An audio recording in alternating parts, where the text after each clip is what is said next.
At Puffer, our goal was to actually adopt a system that is as permissionless as Rocketful, but also as close as capitally efficient as Lido. So we can actually decentralize this further through permissionlessness and lower barriers of entry. Welcome to the Edge Podcast. I'm DeFi Dad here with Nomadic from 4RC. Today's episode spotlights Puffer Finance, a native liquid restaking protocol that's attracted nearly $1 billion in liquid staked ETH deposits. In this quick hit, we learn about how Puffer's native LRT works, how node operators will eventually be able to run ETH validators with as little as 1 ETH, the security of Puffer including their anti-slashing tech, and what they have planned next in the lead up to their mainnet launch. But before we do, just a quick word from our sponsors who make the Edge Podcast possible. Introducing RSWETH by SWELL Network, a native liquid restaking token that gives you access to the EigenLayer ecosystem. Earn pearls, points, and future restaking rewards without locking your liquidity.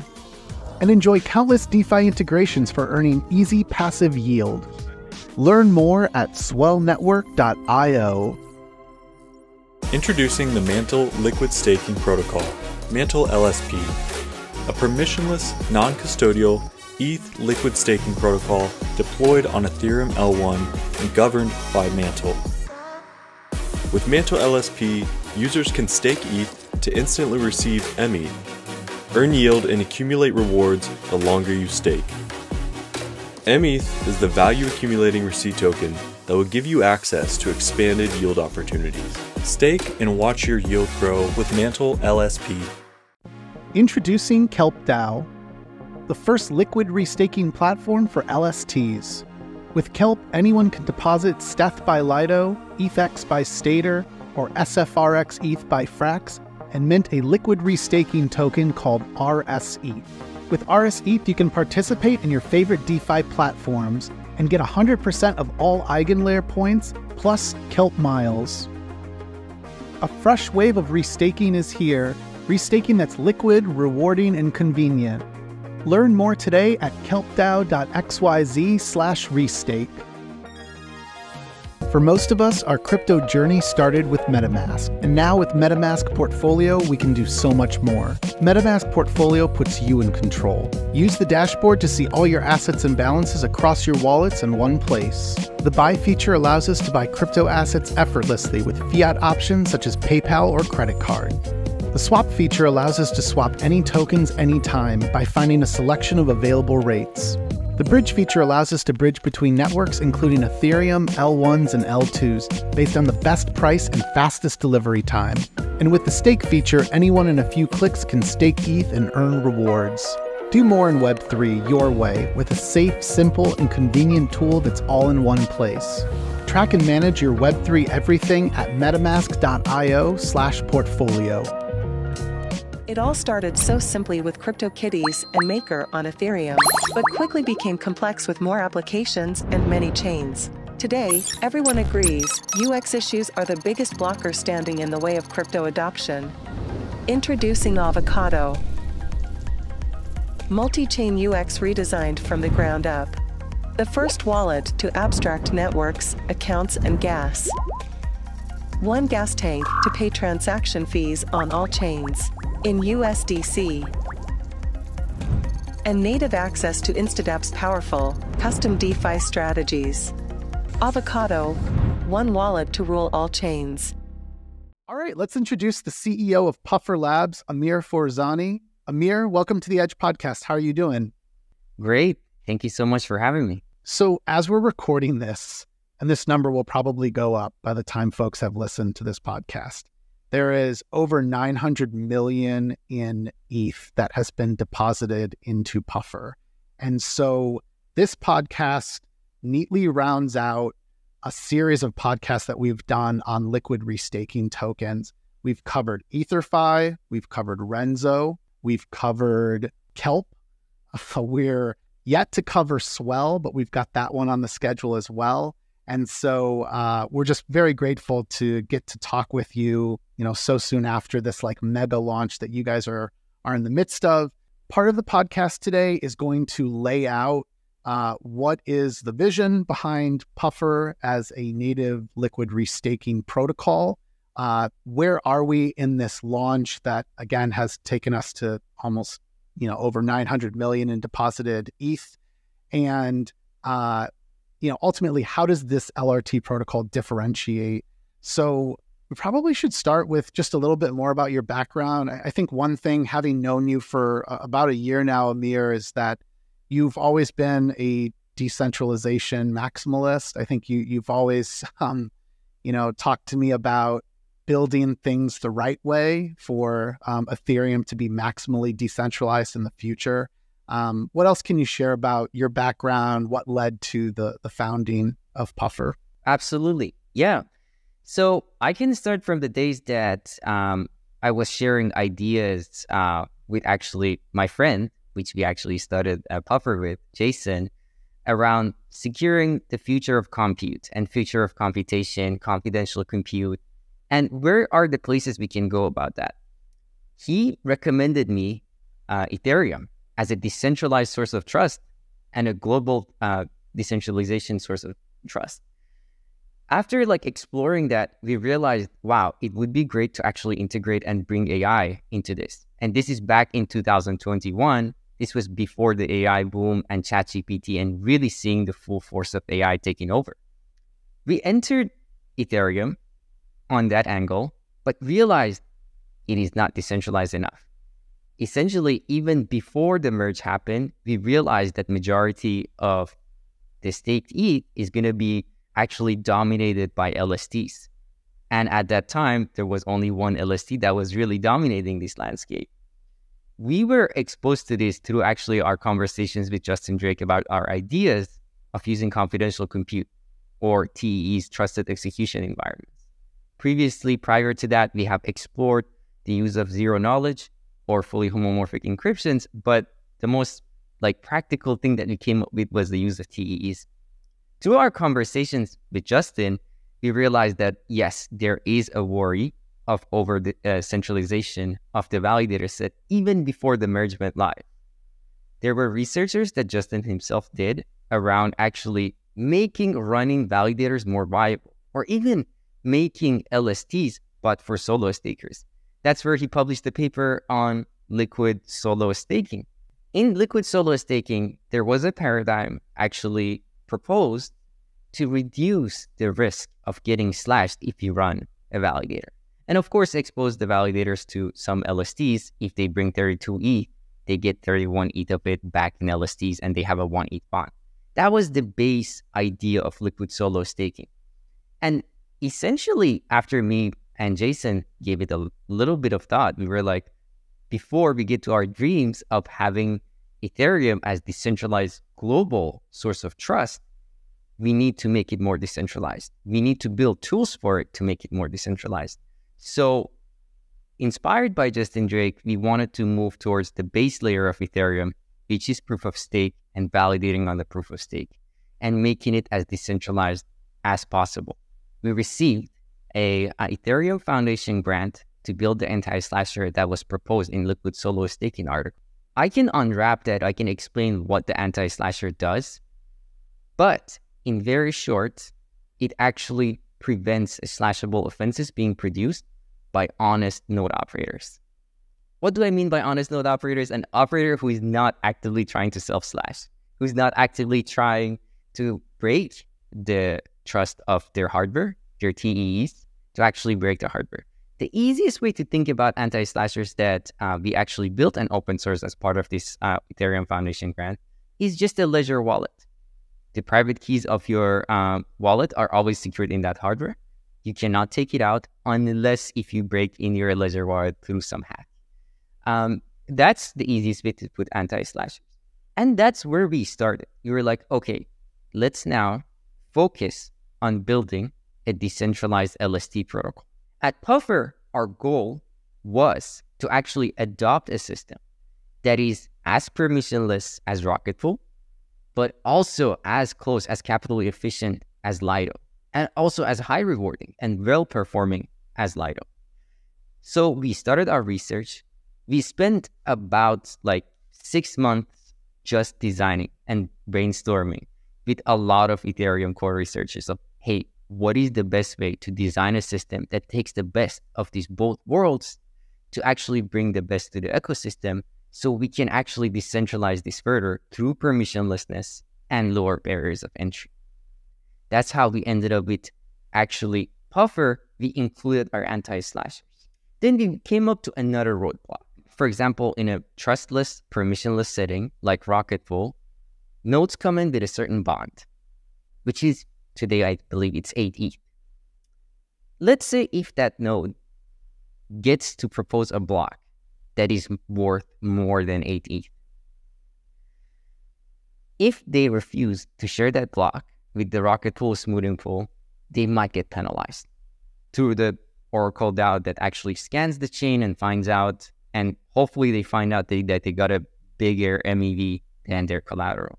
If they get, let's say, a 10 ETH block, they get to forego that collateral and actually just take away the MEV and just walk away.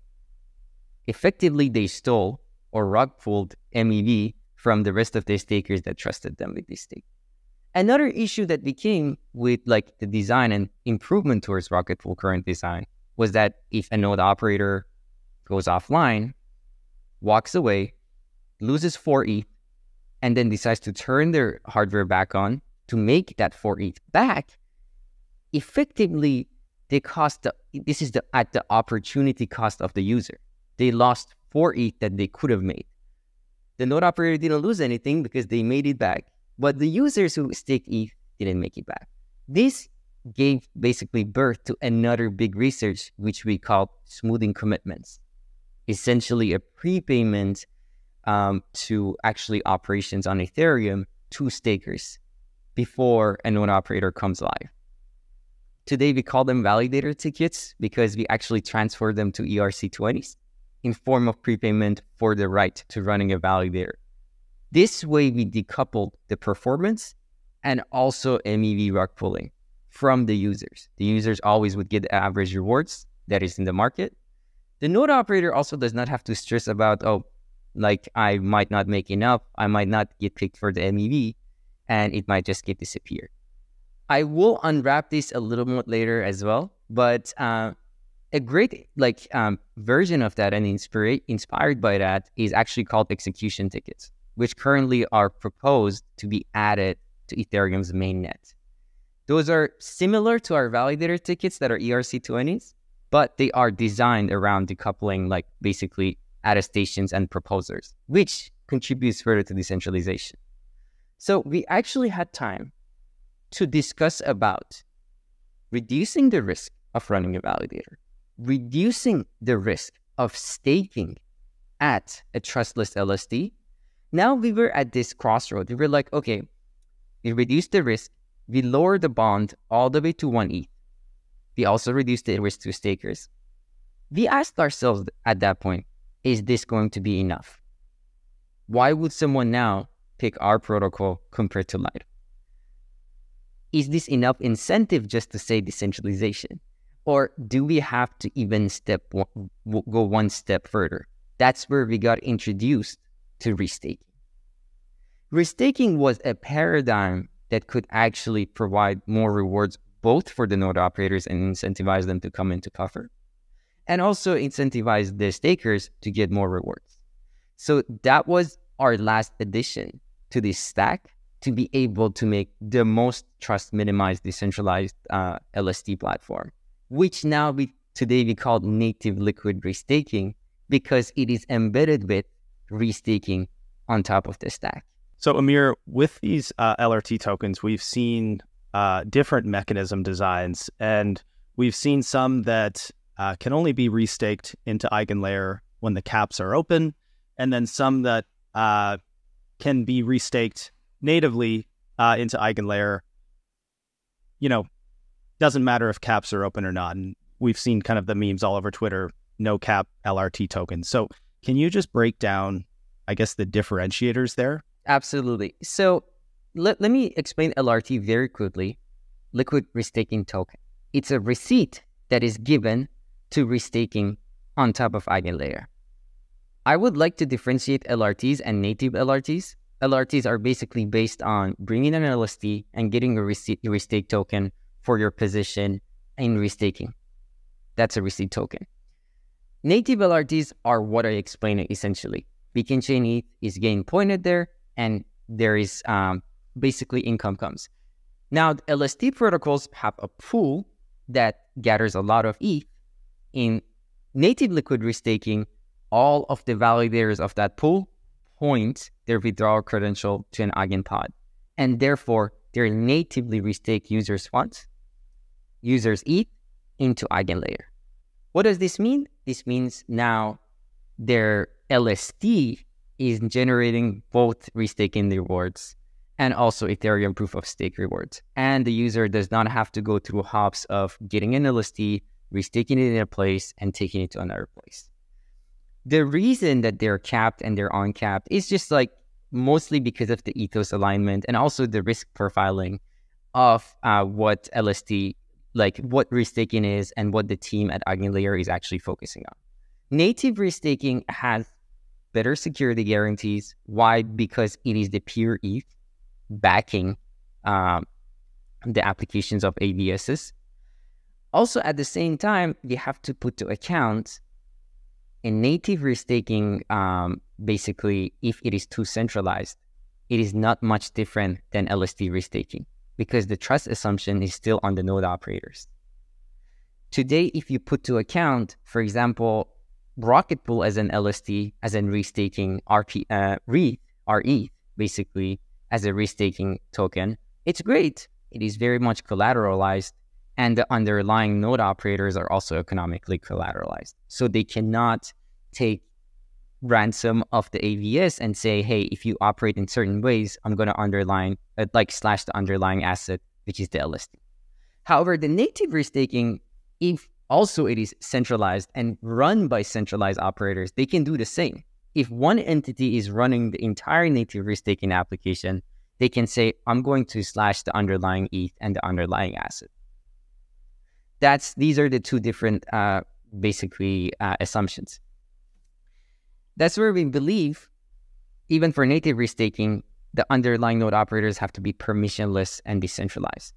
And these are now the two differences of the classes of native and LST restaking. The LST restaking is capped on Eigenlayer because of the reasons you know, because of the different trust classes and trust assumptions. The native restaking, however, is uncapped on Eigenlayer. A clarification of this is, today, Eigenlayer is pre-Mainnet. There is a lot to be figured out still. The reason for this capping is also maybe it's connected to the way that they generate rewards, quote unquote, also eigen points. So there has been a lot of discussions around eigen points, and we can get into that as well. But yes, native restaking is not capped today on Eigenlayer, which does not have restaking active. So it's good to know that today there's no restaking rewards. All that there is in the restaking world is eigenpoints. Knowing all of this, it's good to know that also what is the difference between capping and uncapping. And yes, LSTs are capped and native restaking is not capped. And oftentimes the cap's open and it doesn't open. There has been discussions about measuring the incentives that people get on this point system. They should be limited by 33% of each entity, given whether they're LST, whether they're native, whether they're like in any form, any DAO, any institution that comes into restake. They want to be, of course, ethos aligned, and they want to cap the rewards that anyone receives by 33%. And that's still a proposal. We hope to see versions of it, more clarity on it, whether it would be implemented or when it would be implemented.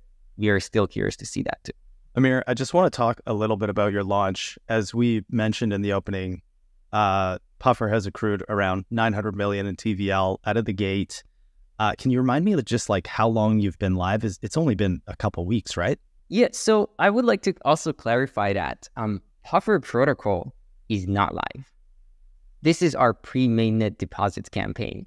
This is effectively a vampire attack directly on the most dominant LST operator on the Ethereum validator set. what we wanted to say was the excitement in the market not only can benefit the users from taking advantage of the current openings in the caps, but also it can contribute to decreasing the dominant position of someone like Lido. And therefore, that's where we focus on only taking in stETH. And we even incentivize further to take the existing stETH, restake at Eigenlayer to be brought into Puffer. The idea behind this was, we're going to have a mainnet soon. We're going to redeem all these stETH and actually bring it to Puffer, and therefore reducing the dominant position of Lido, where is like, right now it's about 3.5% total ETH staked on stETH. So it would still make a dent. It would still be effective to actually like get more decentralization in here. So yes, the pre-mainnet deposits have been live for almost, I would say, 11 days or 10 days. And ever since then, a lot of people showed that they're ready for Puffer. They're excited for Puffer, they're ready for Puffer, and they're ready to contribute to this decentralization roadmap.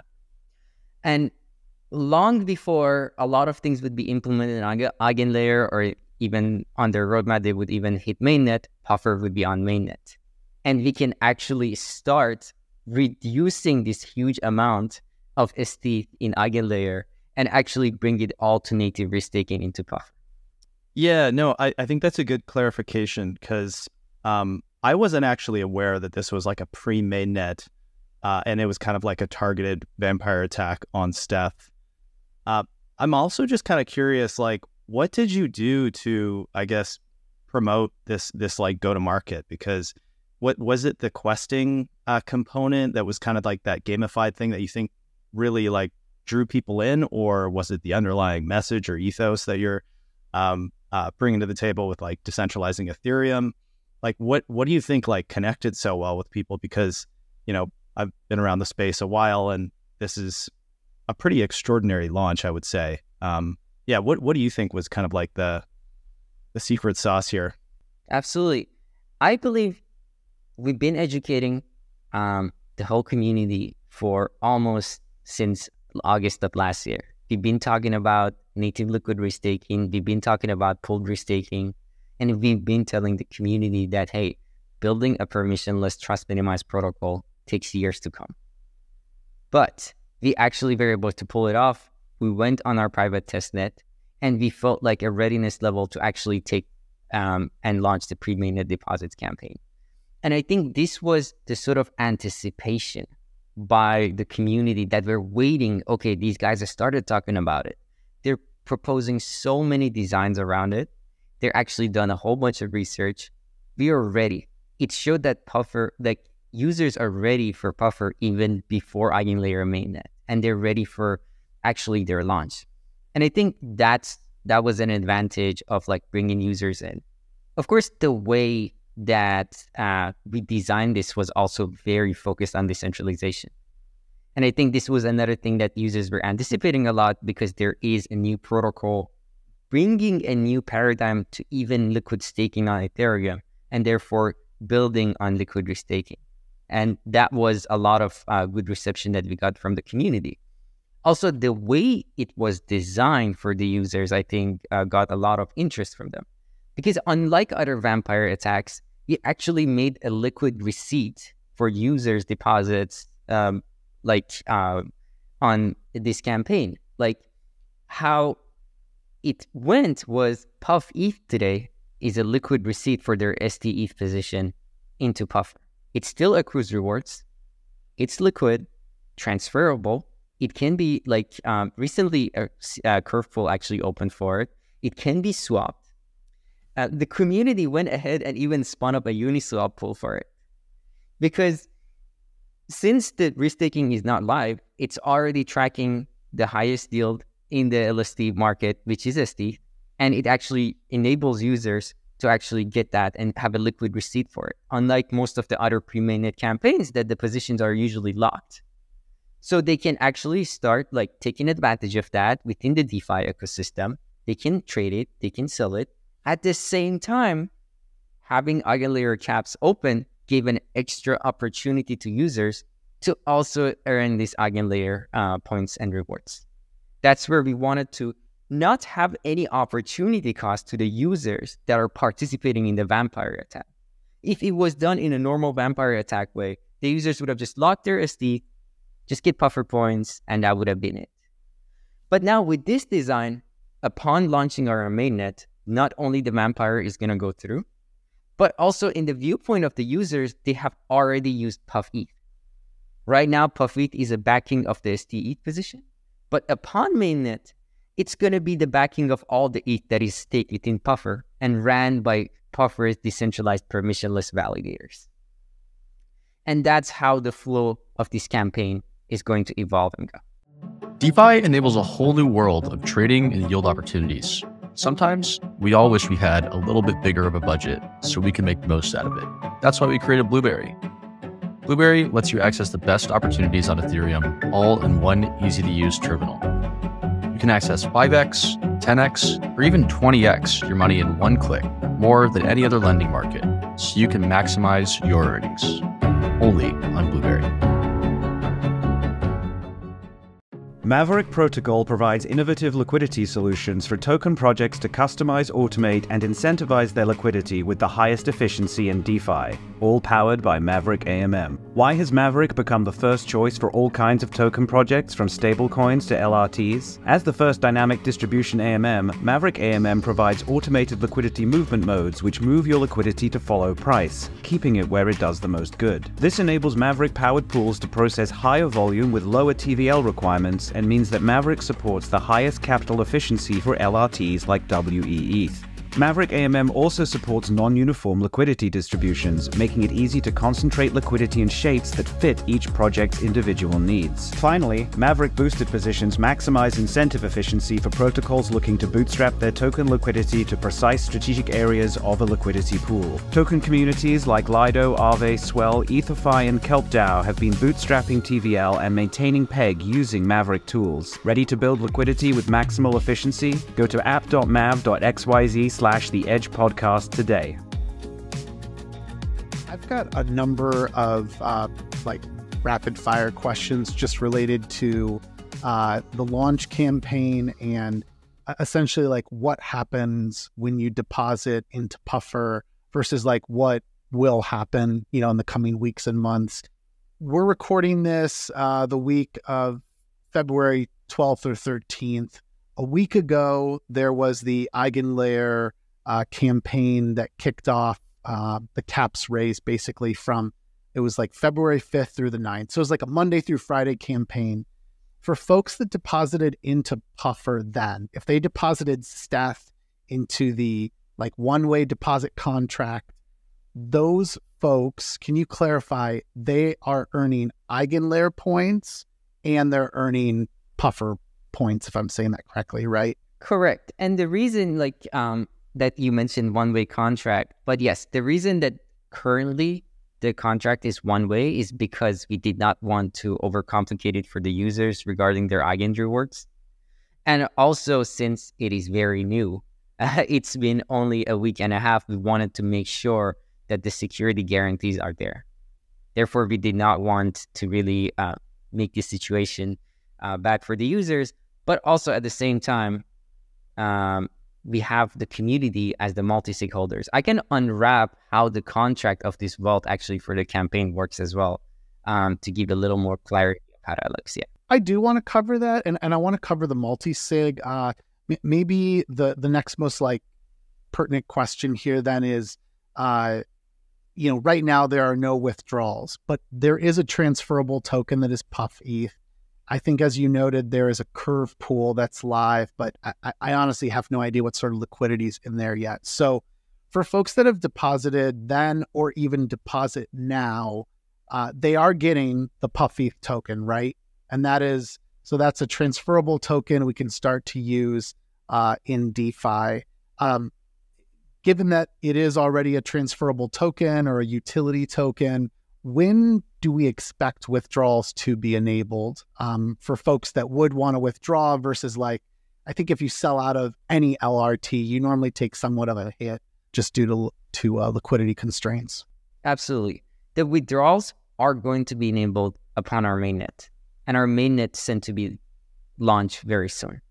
So basically, once mainnet comes in, there is going to be two ways, two paths. We're going to be like, would you like to take your ETH back? Or would you like to actually put your ETH into Puffer and continue on this decentralization path? But still, we are going to give options for the users even before we start putting this vampire ETH into Puffer. I have one quick follow-up to that.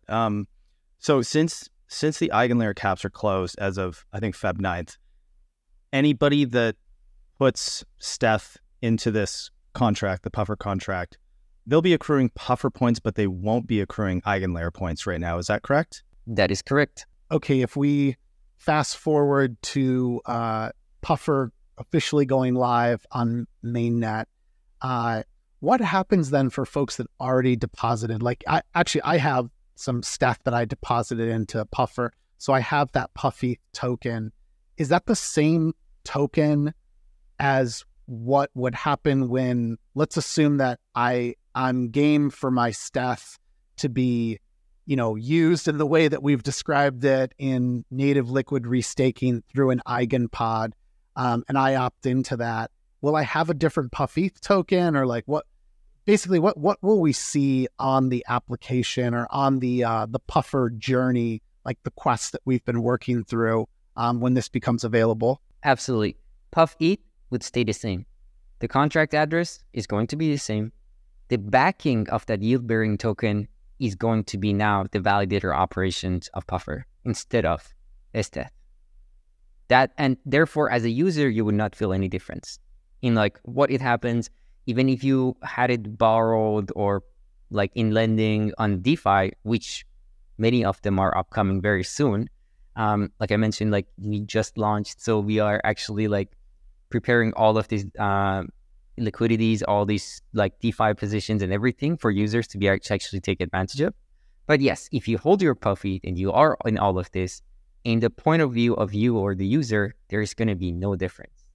And even if, to your question, Adam, you came in after you kind of not earning the Eigen points at this point, once the native restaking goes live, you will even start earning the Eigen points at that point as well. And then one more follow-up to that. So is pufETH representative of what the future is, where this concept of what was an LST versus now an LRT, the fact that we understand that difference, do you think that that will be abstracted away in the future? Like, is the future just folks are probably going to be using like this hybrid of what we would call an LRT and an LST all in one? Absolutely. I can like unpack that, and probably that's going to actually guide us into Puffer's roadmap as well, and where Puffer is going, where we envision things are going to be.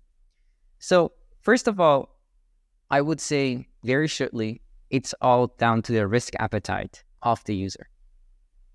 Right now, LSTs and LST protocol, the only risk to it is Ethereum slashing. If they want to take on more risk and therefore securing more protocols, they would go to native restaking pools or native restaking protocols. Why? Because the ETH on Puffer is not only securing Ethereum, but in the future, it's going to secure a lot of infrastructure as well. We think at Puffer, a lot of infrastructure today is going to be replaced by EigenLayer restaking. And this includes like bridges, L2s, or anything, any middleware that is coming in the future. And of course, at Puffer, we are going to be only focused on those ones that are infrastructure because they don't have a lot of exogenous risks. I can unwrap these classes of risk, exogenous and endogenous risk as well.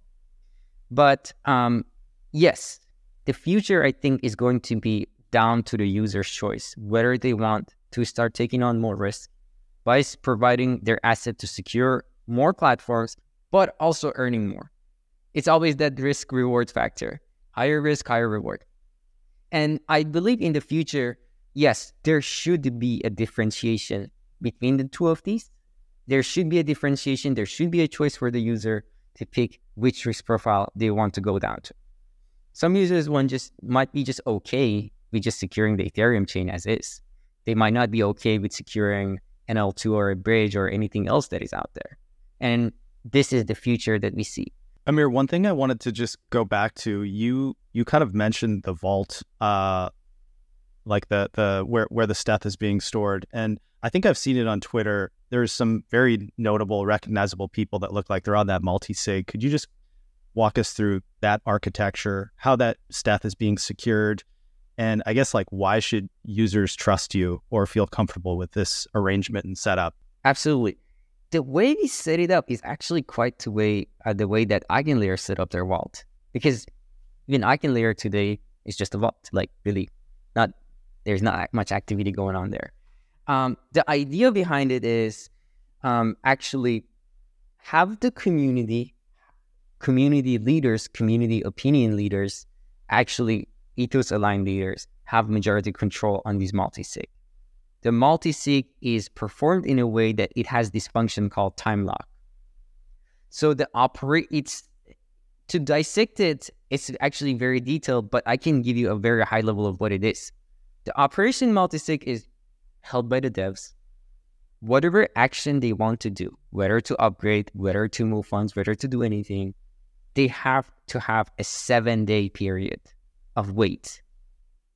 While the community multi-sig that consists of all these ethos-aligned folks, like Justin Drake, Anthony Susano, David Hoffman, also Damati from Ethereum Foundation, and Ladislaus from ETHStaker community, these folks have immediate action that they can take on these vault.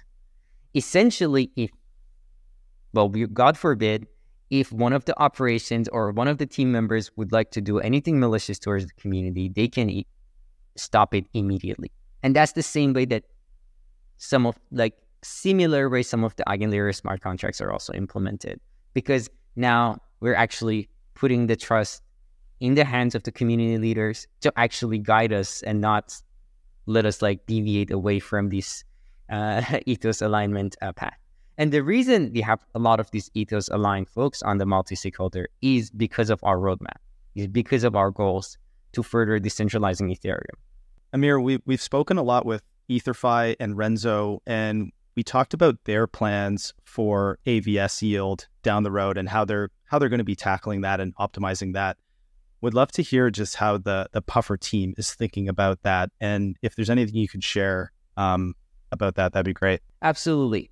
To actually think about the future of AVSs and how it is dealt with in EigenLayer, we have to first unwrap the risk of these AVSs. As Shriram puts it, there are AVSs that have exogenous risks and endogenous risks. Exogenous is this, of course, fancy sounding word, but exogenous means coming from outside, out of our control. This can be ETH price. If you want to do an Aave pool secured by an AVS, it means the position can be liquidated because of the ETH price. We don't want that. We don't want to let those AVSs to come up the first place. But since EigenLayer is a permissionless platform, probably somebody out there is going to do it. But at Puffer, we're going to filter out these AVSs that are bringing exogenous risks. And those are done through multi-levels of committees and DAO votings. There are now AVSs that have endogenous risks. These can be L2s, these can be infrastructures that slashing on them is very easily defined. The slashing can be the same way on Ethereum, on a consensus protocol. Is the slashing going to happen if there is a double block sign or surrounded votes going around? Yes, that can be prevented. That can even be prevented through the anti-slashers that we built for Ethereum. A version of them can be securing these AVSs with endogenous risks. That's where we're bringing the secure layer of Ethereum to our anti-slashers even further to AVSs, because AVSs also need anti-slashers. And that's where we're working with EigenLayer to actually work on these anti-slashers for the AVSs that only have endogenous risks. Now that we're over the barrier of risk, we say, okay, we onboarded less risky AVSs. Now, of course, we have to pick the AVSs with the highest reward as well. That's where we're working with the teams like Nethermind to actually create a risk-reward profiling for each of these AVSs. And of course, these AVSs, after being vetted, carefully picked, they would be actually chosen to operate on top of Puffer pool as sort of quote unquote whitelisted AVSs that can be natively delegated to. So it is very important any restaking pool not to put their users' asset at too much risk, especially since users are going to be automatically opted into restaking in this methodology. Like any native liquid restaking pool is going to automatically opt their ETH holders into actually using certain yield from their pool. So it has to be very carefully strategized. It has to be carefully vetted. So actually it doesn't harm the users and it provides them with the highest yield. Amir, I think this is a great place for us to start to wrap up the conversation. So I want to remind our listeners that they should first learn more about Puffer by going to puffer.fi, and they'll find that in our show notes. They can follow the Twitter mothership account for Puffer at Puffer_finance. They can follow you on Twitter at Amir on chain. And again, all of that's in our show notes for you to reference. Amir, thanks so much for talking through really some nitty-gritty detail in the weeds about LRTs. There's definitely a spectrum of detail there that I wasn't aware of despite all the conversations and thinking I've done on liquid restaking lately. And I'm just excited, obviously, for that fuller vision of Puffer to be realized very soon. I want to give you the final word, though.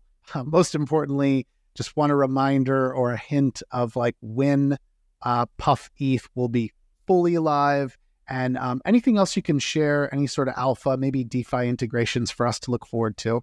Yes, so our most immediate focus is the DeFi integrations for pufETH right now. Beyond that, it's also a Puffer public testnet.